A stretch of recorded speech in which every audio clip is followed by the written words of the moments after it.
이렇게 행복하라는 제목으로 말씀을 전가하겠습니다.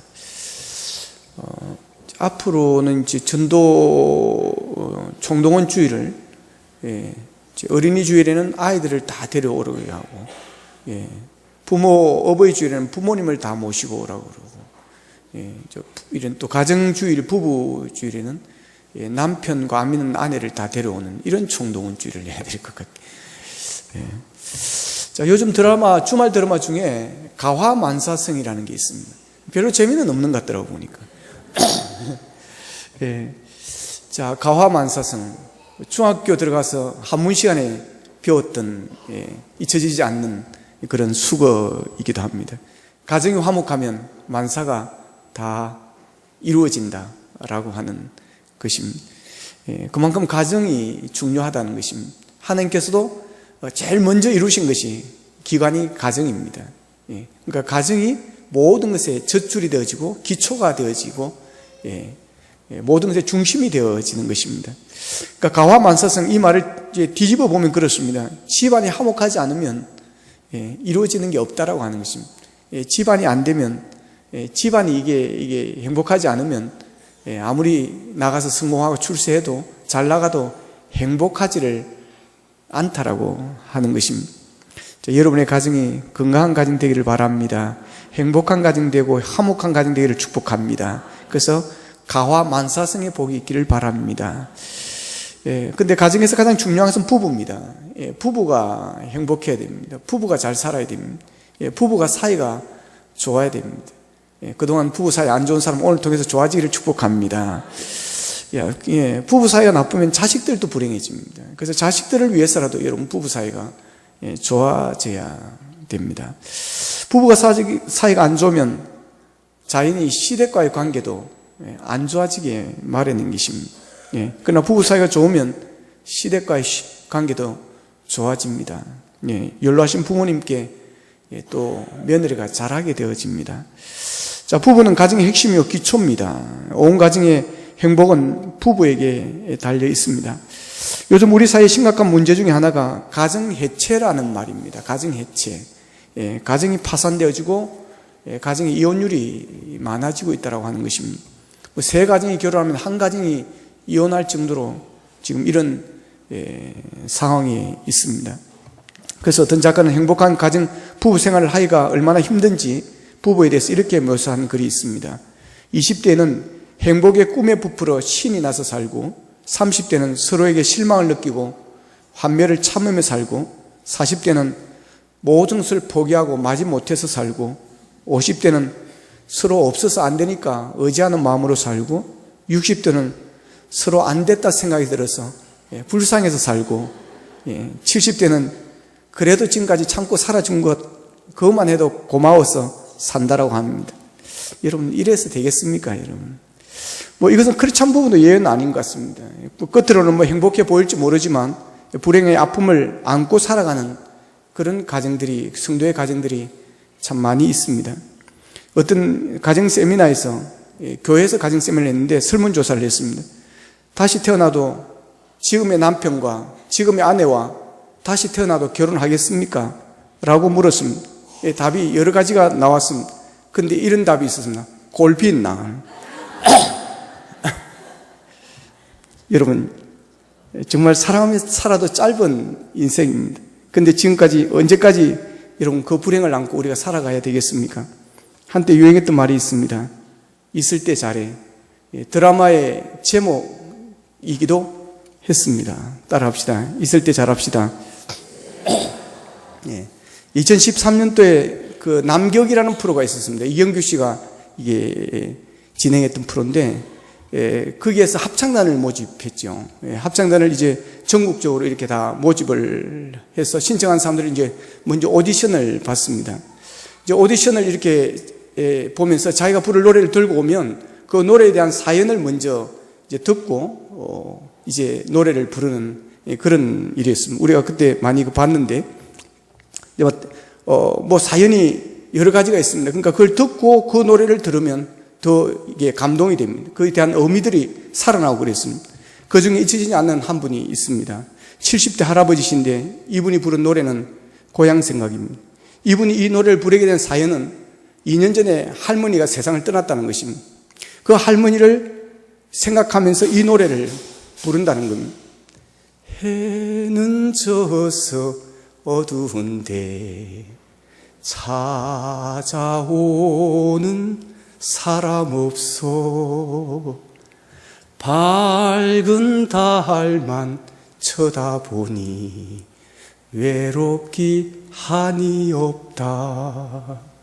내 동무 어디 두고 이 홀로 앉아서 이 일 저 일을 생각하니 눈물만 흐른다. 부인을 먼저 떠나보낸 이 할아버지가 부인을 그리워하면서 부른다고 하니까 이 노래가 느낌이 달라졌습니다. 해는 져서 어두운데 저녁 밥상을 차려야 될 이 할멈이 와야 되는데 안 오는 것입니다. 지금 올 시간인데 세상을 떠난 지 2년이 되었지만 아직 살아있는 것 같은 그런 느낌이 있는 것입니다. 지금 밥때가 되니까 올 것 같습니다. 밥상을 차리러 지금 막 달려올 것 같은 그런 생각이 드는 것입니다. 그런데 현실은 돌아올 수 없는 곳으로 간 것입니다. 그래서 밝은 들을 쳐다보니까 외롭게 한이 없고 혼자 앉아서 아내와 함께 했던 이런저런 일들을 생각하니 혼자서 눈물이 흐르는 겁니다. 이 할아버지가 할머니를 떠나보내고 나서 난 후에 이 할머니를 생각하면서 그 노래를 불렀다는 것입니다. 그런데 이 노래를 부르면서 여러분 이 할아버지가 무슨 생각을 했을까요? 무슨 생각을 했을 것 같습니까? 저는 그렇게 생각합니다. 있을 때 잘할 걸. 여러분 우리가 살면 얼마나 살겠습니까? 지난주에 친척집에 장례가 나서 장례식장에 다녀왔습니다. 그분의 나이는 93세였습니다. 그래서 그런지 우는 사람이 없었습니다. 또 딸이 없다는 이유이기도 하겠지요. 어떻든 딸이 있어야 장례식 때 울어줍니다. 그런데 바로 옆 호실에서는 통곡 소리가 났습니다. 통곡 소리가 나서 사연인즉슨 35세의 아가씨가 세상을 떠난 겁니다. 장례식장 로비에 그 아가씨의 사진하고 나이하고 가족의 이름이 거기에 적혀 있었습니다. 그런데 사진을 보니까 너무 예뻤습니다. 그래서 우리가 이제 그 남의 장례식장에 앉아가지고 이제 뭐 할 이야기는 없고 옆에서 통곡 소리가 나니까 울만도 하다. 35세 아가씨가 죽었으니 그 부모님의 마음이 어떻겠느냐. 저 그러면서 왜 죽었을까? 막 소설을 썼습니다. 결혼할 대상자가 있었는데 부모가 극렬히 반대를 해서 절대로 안 된다. 막 그래가지고 말리다 35세까지 왔는데 이제 안 된다니까 자살한 것 아닐까? 혹시 교통사고일까? 혹시 암에 걸렸을까? 뭐 이런저런 이야기를 하다가 그냥 결론 못 내고 왔습니다. 여러분 어떻든 인생은 잠깐이라는 이야기입니다. 올 때는 순수가 있지만 갈 때는 순수도 없다라고 하는 것입니다. 시편 90편 10절에서 모세는 이렇게 말합니다. 우리의 연수가 70이요 강건하면 80이라도 우리의 그 연수의 자랑은 수고와 슬픔뿐이요 신속히 지나가니 우리가 날아가나이다 그랬습니다. 우리의 연수가 70이고 강건하면 80입니다. 이게 우리 한국인들의 지금 평균 수명입니다, 여러분. 그렇다면 여러분의 연수가 얼마나 남아있는 것 같습니까? 여러분 많이 남아있는 것 같습니까? 잠깐입니다. 모세의 표현대로 하면 날아간다고 그랬습니다. 20년, 30년 날아갑니다, 여러분. 얼마나 빨리 지나가길래 그렇게 표현했겠습니까? 여러분 즐거워도 한평생, 괴로워도 한평생입니다. 사랑하는 남편이나 아내가 갑자기 떠나고 나면 불행했던 과거가 여러분 마음을 아프게 하는 것입니다. 이렇게 갑자기 떠날 줄 알았다면 좀 더 사랑할 걸, 좀 더 잘해줄 걸, 여러분 그렇게 그런 것이 마음에 걸리게 되어지고 그런 것이 우리의 가슴을 아프게 하지 않을까요? 사랑하며 살아도 너무나 짧은 인생인데 왜 그렇게 서로 미워하고 왜 그렇게 원수처럼 싸우면서 살아가야 하는 것입니까? 자, 오늘 본문에서 부부 행복의 놀라운 비결을 말씀하고 있습니다. 우리가 행복한 부부가 되기 위해서는 말씀으로 돌아가야 됩니다. 성경적 부부 관계를 회복해야 됩니다. 성경적 부부 관계 회복 없이는 여러분 마치 모래 위에 세운 집처럼 여러분 흔들리고 무너지기 때문에 그렇습니다. 자, 오늘 본문은 먼저 아내들에게 말합니다. 22절에 보면 아내들이여 자기 남편에게 복종하기를 죽게 하듯 하라. 따라합시다. 아내들이여 자기 남편에게 복종하기를 죽게 하듯 하라.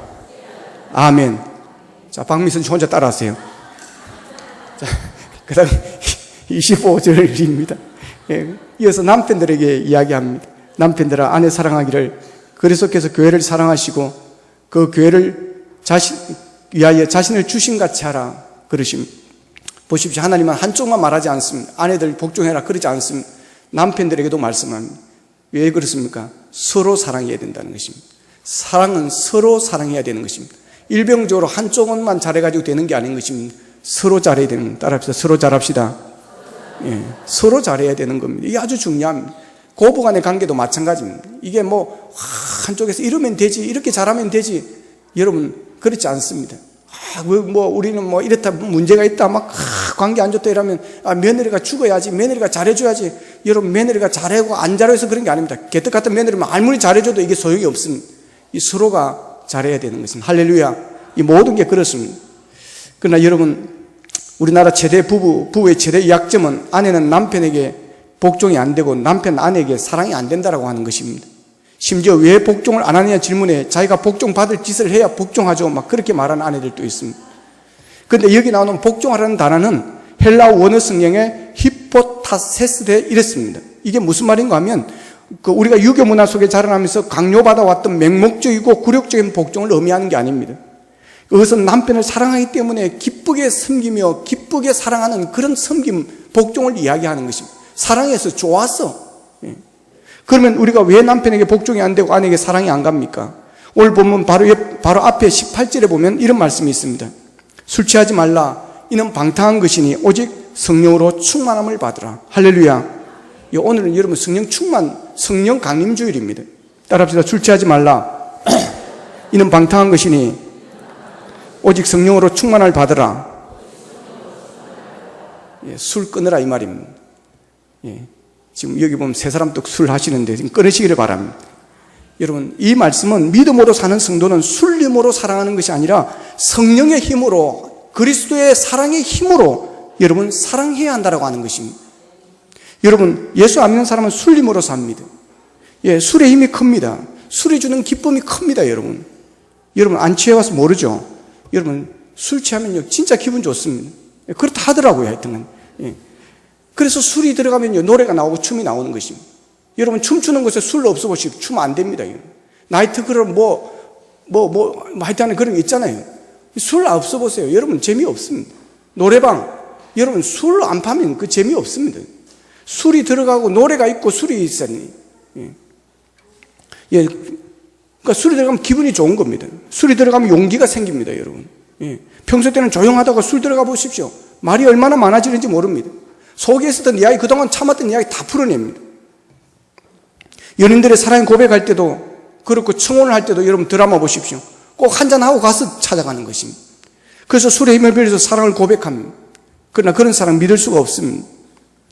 그런데 성령 충만함이 술 취함과 비슷한 게 많습니다. 술 취하면 용감해지듯이 은혜 받고 성령 충만이면 용감해집니다. 부끄러워서 전도도 못하는 사람이 예수 믿으세요 말도 못하는 사람이 여러분 용기 있게 가서 복음을 전합니다. 당신 예수 믿어야 돼. 남편에게 막 교회 오라고 합니다. 그동안에는 말도 못하고 교회 가자면 말도 못했다가 겁이 나가지고 나도 못 가라 할까봐 말도 못하다가 이제는 죽으면 죽으리라 하고 막 이제 예수 믿자고 교회 가야 된다고. 당신 예수 믿어야 병 고친다고. 우리 가정 예수 믿어야 행복해진다고. 우리 아이들 바로 쓰려고 하면 당신 예수 믿어야 된다고. 막 사람이 용감해지는 것입니다. 술 취하면 용감해져서 사랑을 고백하듯이 여러분 성령 충만하면 용감해져서 주의 사랑으로 모든 사람을 사랑하게 되어집니다. 사랑할 수 없는 자도 사랑하게 되고 원수까지도 사랑할 수 있는 힘이 생기는 것입니다. 성령의 충만의 힘은 대단합니다. 용서할 수 없는 자를 용서합니다. 여러분 술 취하면 기분이 좋아지듯이 성령 충만하면 기쁨이 충만해지는 것입니다. 여러분 보십시오. 지금 얼굴이 지금 천사 같지 않습니까? 기분이 지금 업되어 있지 않습니까? 성령의 충만함 때문에 그런 것입니다. 여러분 기쁘고 즐겁게 여러분 예배드리고 찬송하는 이유는 주의 성령의 은혜가 함께하기 때문인 줄로 믿습니다. 여러분 성령을 사모하시기를 바랍니다. 간구하시기를 바랍니다. 성령님을 사랑하시기를 바랍니다. 그래서 성령 충만 받기를 축복합니다.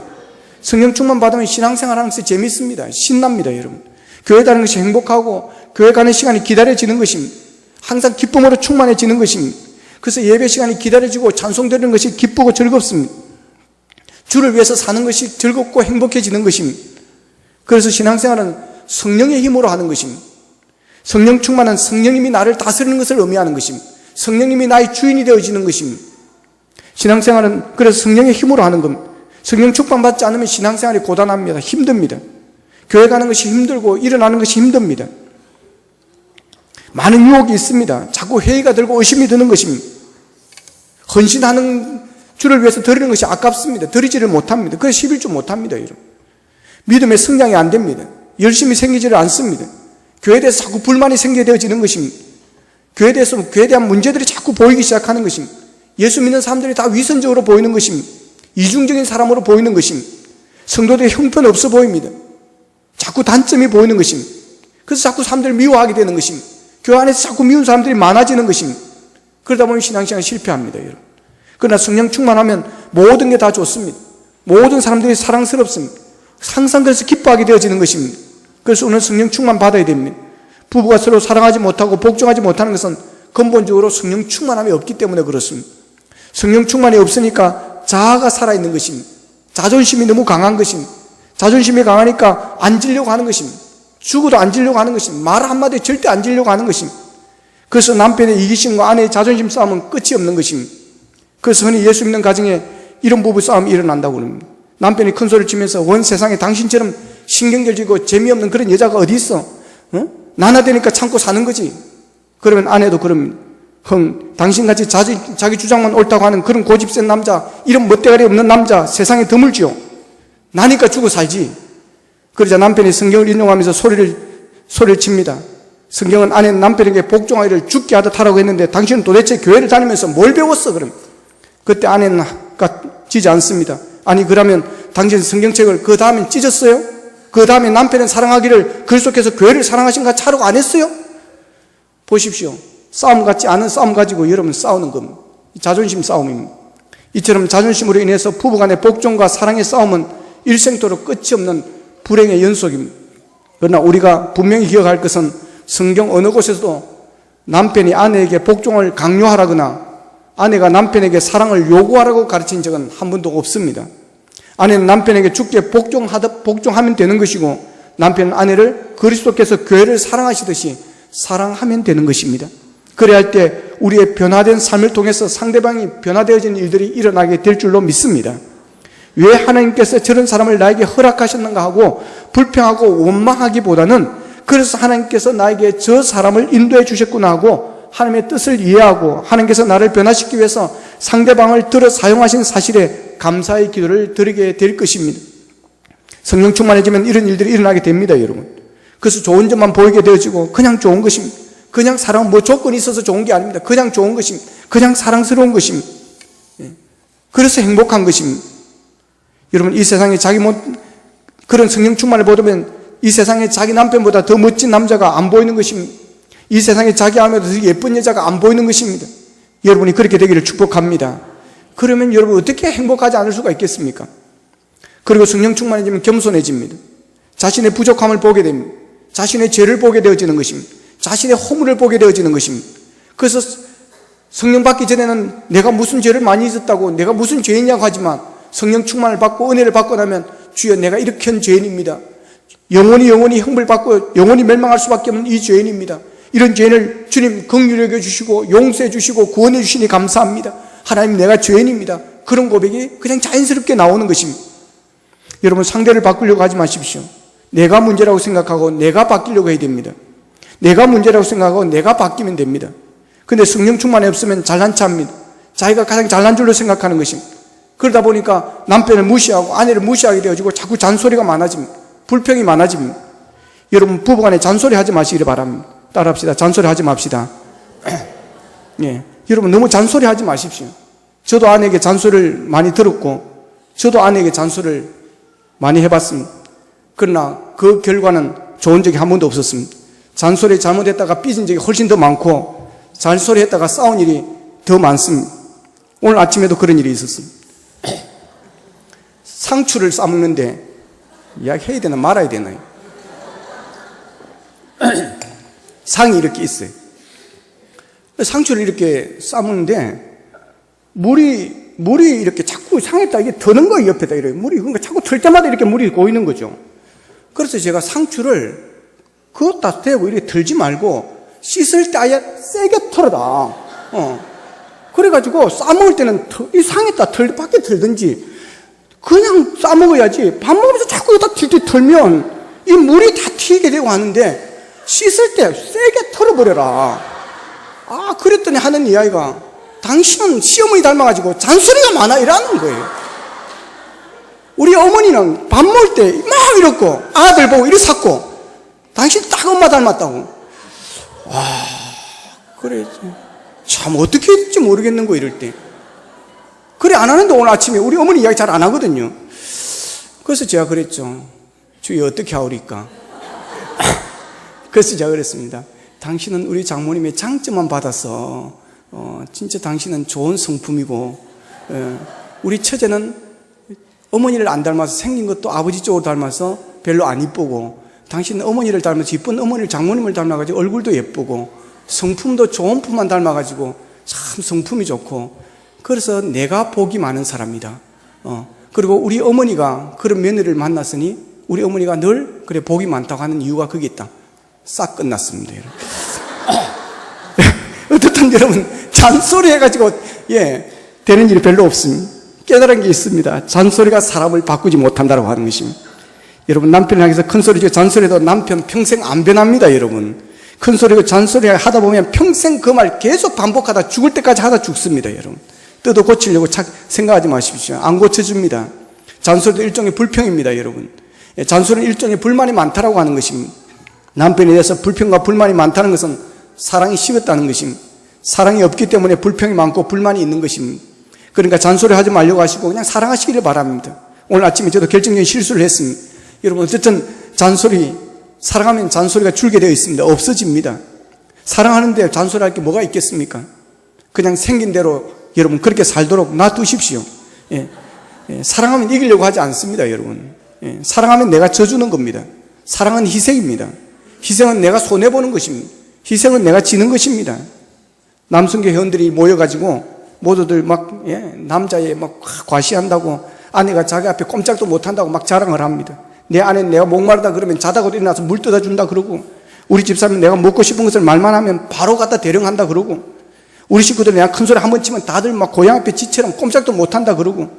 근데 그 옆에는 아내에게 꽉 잡혀 사는 소문난 경처가 김 집사님이 있었습니다. 아무 말도 안 하고 있는 그 김 집사에게 옆에서 남성 회원이 묻습니다. 김 집사는 요즘 어때? 그러니까 이 김 집사 그럽니다. 아내가 내 앞에 드디어 무릎을 꿇었어. 그러자 모두 깜짝 놀라는 겁니다. 어떻게 된 거냐고. 그러자 경찰로 소문난 이 김 집사님이 그럽니다. 지난날 카드 대금이 너무 많은 것을 아내에게 들키고 말았어. 아내가 날 잡아먹게 따지고 드니까 너무 겁이 나서 우선 살아야 되겠다는 생각에 침대 밑으로 기어 들어갔지. 그러자 아내가 쫓아와서는 내 앞에 무릎을 꿇고는 침대 밑을 노려보면서 그러더라고. 새살떡은 안 넣으면 죽을 줄 알아. 그래서 할 수 없이 끌려 나오긴 했지만 어쨌든 아내가 내 앞에 무릎을 꿇은 것은 꿇은 거잖아. 여러분 남자가 이래서 어디에 쓰겠습니까? 무슨 큰일을 하겠습니까? 또 남편을 그렇게 쪼다같이 만들어서 뭐 어떻게 하겠습니까? 여러분 남편을 세워주십시오. 남편이 서야 됩니다. 남편이 서야 가정이 섭니다. 여러분 서로에게 좀 따뜻해지시기를 바랍니다. 말도 좀 정답게 따뜻해 하시기를 바랍니다. 왜 아내들에게 말을 하는 소리가 그렇게 퉁명스럽습니까? 좀 갖다 줘요 이러면 돼. 물 좀 가져와. 무슨 그렇게 말이 퉁명스럽습니까? 왜 그것도 못해? 그것도 못해 자기 내가 해줄게 이러면 안 됩니까? 여러분 왜 말이 그렇게 퉁명스럽습니까? 왜 그래 거칩니까? 여러분 우리 교회는 그런 사람은 없지만 하여튼 따뜻해지시기를 바랍니다. 여러분 좀 부드러워지십시오. 전에 안 그랬는데 왜 갈수록 그렇게 거칠어집니까? 여러분 사랑의 말은 따뜻합니다. 성령 충만해지면 여러분 따뜻해집니다. 우리의 몸도 따뜻해야 좋다고 하지 않습니까? 몸이 차오면 건강이 나빠진다고 그럽니다. 여러분 몸을 따뜻하게 하십시오. 찬 것은 할 수 있으면 피하십시오. 따뜻한 것을 드시랍니다. 우리의 믿음도 여러분 차면 안 좋습니다. 차면 여러분 병이 걸립니다. 영적인 병에 걸립니다. 우리의 믿음도 뜨거워야 됩니다. 그래서 요한계시록 3장 15절에 보면 네가 차든지 뜨겁든지 하기를 원하노라 그랬습니다. 이것은 차거든지 뜨겁든지 두 개 중에 선택하라는 것이 아닙니다. 뜨거우라는 것입니다. 차가워지니까 이에 대한 안타까움으로 하는 이야기인 것입니다. 여러분의 믿음이 뜨거워지기를 바랍니다. 신앙생활에 열정이 있기를 바랍니다. 열심히 있기를 바랍니다. 가슴이 따뜻해지십시오. 마음이 따뜻해지십시오. 그래서 여러분의 말도 언어도 따뜻해지고 좀 정겨워지기를 원합니다. 예. 사랑을 해도 여러분 정성을 다해서 하십시오. 시몬 칼럼에 난 이야기입니다. 아내에게 늘 지어산 남편이 있었습니다. 하루는 삭을 보고 있는데 왕의 부인인 중전이 남편인 상감맘에게 늘 고분고분하게 순종을 하는 겁니다. 그 모습을 본 이 남편이 자기 아내를 중전으로 대하면 아내도 자기를 상감맘으로 생각하고 순종하지 않을까라고 생각을 했습니다. 그래서 하루는 부엌에서 설거지 있는 아내를 향해서 중전하고 그렇게 불렀습니다. 근데 아무 대답이 없는 겁니다. 다시 한번 중전 이러니까 수돗물만 쏟아지는 소리만 들리고 여전히 아무리 대답이 없었습니다. 그래서 이번에는 중전마마 하고 큰 소리를 쳤습니다. 그랬더니 이번에는 이 여자가 막 뒤로 휙 돌아보더니 아니 지금까지 그만큼 속을 썩였으면 됐지 또 무슨 일을 벌여놓고 그러는 거야? 그러는 거예요. 그래서 남편이 화가 나서 불평을 했다면 아니 내가 당신을 중전하고 부르면 당신이 나를 전하하고 한번 불러주면 안 돼? 그러지 아내는 어이없다는 표정을 그답니다. 전하 정신 차리시옵소서. 예. 여러분 남편이 중전하고 부르면 상감마마하고 대답 좀 해주면 안 되십니까 여러분? 그동안 좀 사고를 저지르다 할지라도 이럴 때는 좀 더 이렇게 여러분 다정하게 그래 해주면 안 되는 것입니까? 여러분 우리의 짧은 대화 한마디 조그만 행동 하나 그리고 자그마한 사랑의 정성이 여러분 감동을 준다고 하는 것 아십니까?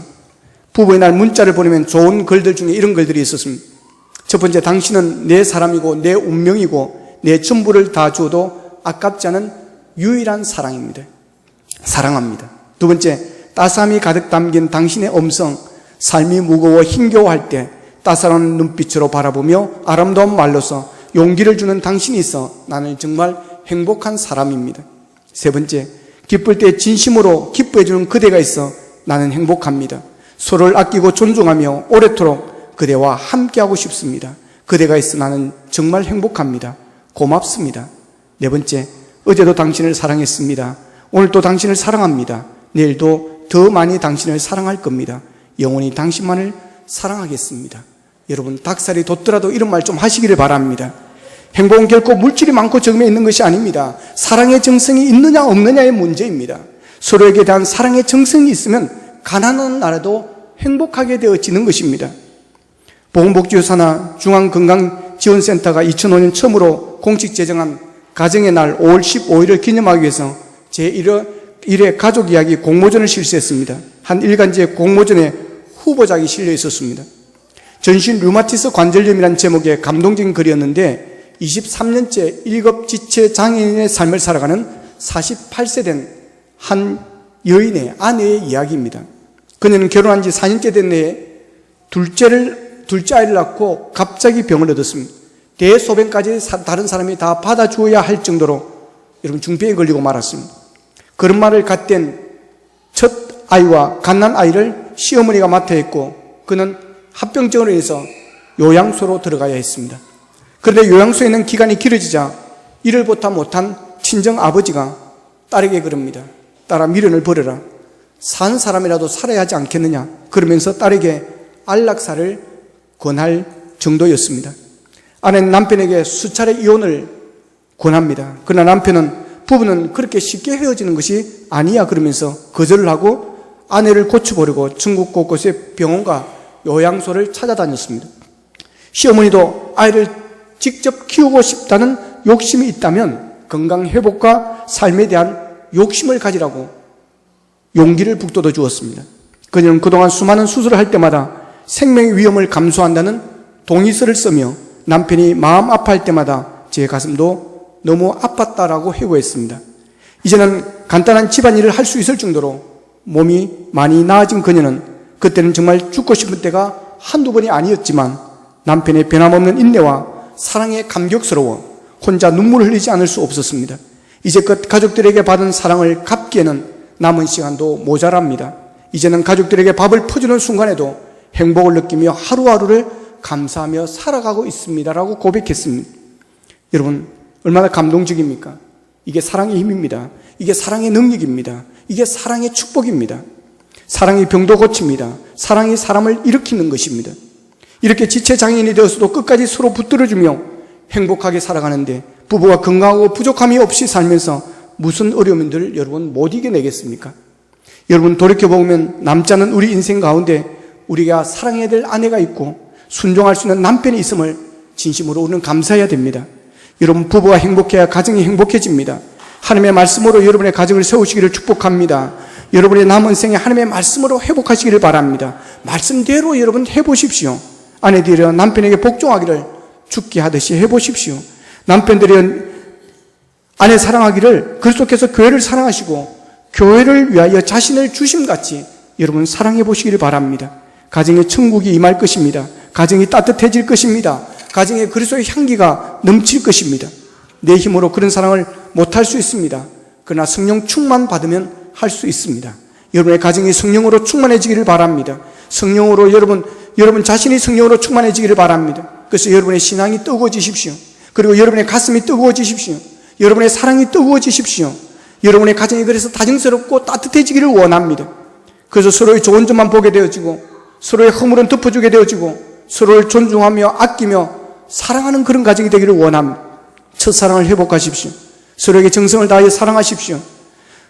모든 것에 사랑에 여러분 정성을 다하여 서로에게 친절해지시기를 원합니다. 그래서 여러분의 가정이 정말 예수만 섬기는 가정, 여러분의 가정에 예수님의 사랑이 넘치고 주의 은혜가 충만한 작은 천국이 이루어지기를 주님의 이름으로 축원합니다. 축원합니다. 축원합니다. 기도드리겠습니다.